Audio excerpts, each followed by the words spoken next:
ल हाम्रो केटाहरूले चाहिँ यहाँ कपाल काट्न लगाइरहेछन् होइन। अन्त विवशले चाहिँ कपाल काट्ने कोर्स गरेर आएको छ होइन, कटिङ एक्सपर्ट। यता चाहिँ हाम्रो क्लाइन्ट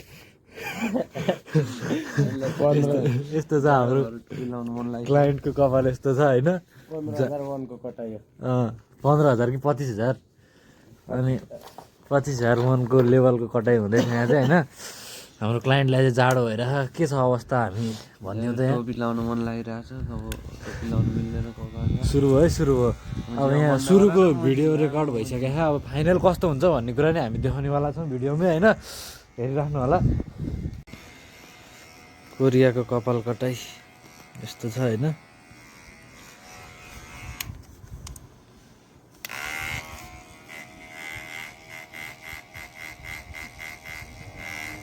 काटेपछि चाहिँ यस्तो भएको छ होइन,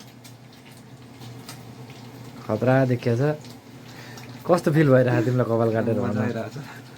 अबदेखि यतै काट्ने होइन त? अबदेखि काट्ने हो। कपाल काटेर पैसा दिएको अवस्था?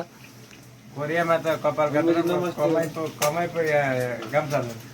पो राम्रो होला जस्तो छ। अब केटा कोही छ भने अब कपाल काट्ने भए यतै सम्पर्क गरौँ है, सस्तोमा सस्तोमा। ल 1500मै चाहिँ यहाँ 2500 भन्दा म 15मै काटिदिएको। ल ल ल यहीँ आउँ है, सस्तो भरपर्दो। अब करोडपति पो हुन आँट्यो। टिकाउ एकचोटि काटेपछि 3 महिनालाई हुन्छ। कहाँ होइन, महिनामा मलाई फाइदा चाहिएन।